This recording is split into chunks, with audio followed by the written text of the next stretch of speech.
Hi everybody, it's Claire from Art Journal Love with another project for graphics arts.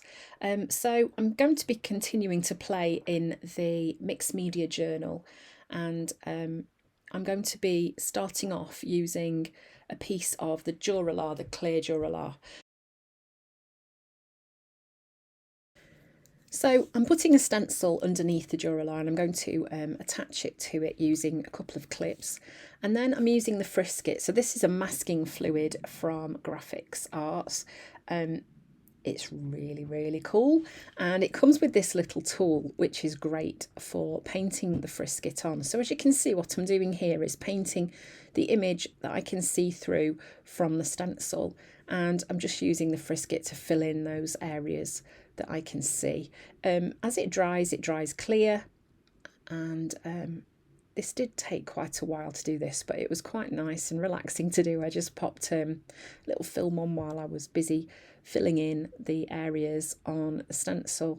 This masking fluid works on all sorts of different surfaces. I was quite excited to try it on the Dura-Lar. It works really nicely, and I'm going to be popping some alcohol inks through that as well.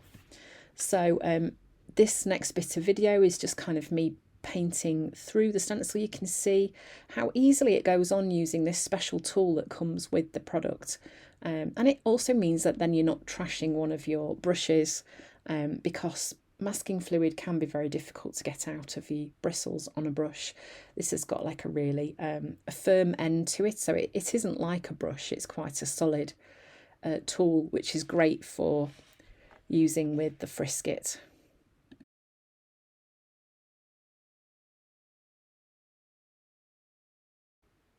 So my plan was to use this for a pocket on one of the pages in the Mixed Media Journal.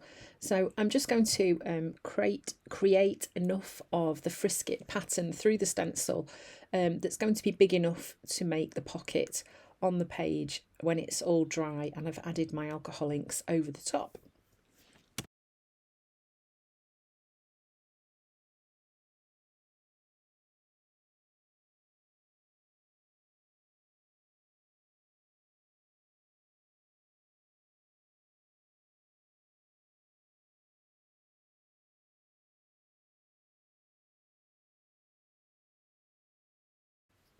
So I appreciate this is a little bit difficult to see, but the pattern has dried on the Dura-Lar. It's the Frisket is completely dry, and you can just see it there a little bit. Now I'm just going in with some Tim Holtz alcohol inks. I'm just dropping some colours on there, and then I'm just going to pull that alcohol ink around. The Frisket will resist the alcohol ink. I was really excited when this worked. I didn't know whether it would. Kind of thought it probably would do, but it worked really well. You could create some really lovely tip-in style pages for your art journals using the Dura-Lar and the Frisket and alcohol inks. It's a really nice way to get some pattern, and you can use them as overlays on your journal pages just to create a little bit more interest.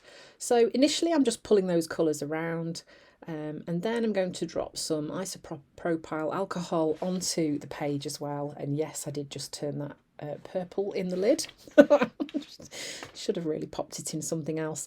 I'm just dropping those on there as well, and then just faffing, pulling the colours around a bit more, and then I let that dry. It did dry pretty quickly actually. So this is where the magic happens. So then you can just go in with your finger and just gently rub the Frisket, and it will just peel straight off. This is so satisfying. You need to make sure that your alcohol inks are really dry, otherwise they will smudge into the areas where the Frisket, where it comes off. But you can see it's leaving behind that lovely pattern through the alcohol inks. I also dropped some gold onto there as well just before I finished, so I've got some little areas of gold as well. And you can see that what I'm being left with is the pattern with little areas of alcohol ink shining through there. So if you wanted more of your alcohol ink pattern to show through, to rub less away, then I guess you would need a pattern with bigger spaces in it, so that when you rub the Frisket away, you've got more of the colour left behind. But actually this worked really well. So this is a really cool technique, and I can think of lots of ways that this could be used. So just spending a little bit of time rubbing the Frisket off, it's very therapeutic. Reminded me of being at school in art lessons when you used to, I don't know if anybody else did this, but painting PVA glue onto your hands and then peeling it off. It was lots of fun. So yeah, this was really exciting to watch the pattern emerging from inside the alcohol inks. And you can see I've just got a piece of white paper underneath there, just so that you can see more clearly what I'm actually doing here.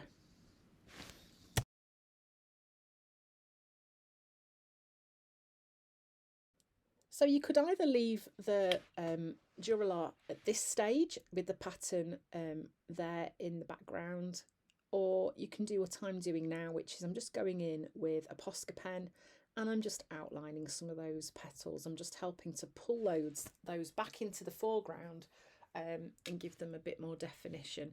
I'm using quite loose sketchy lines to draw around these so that it pulls them out and it looks nice and loose.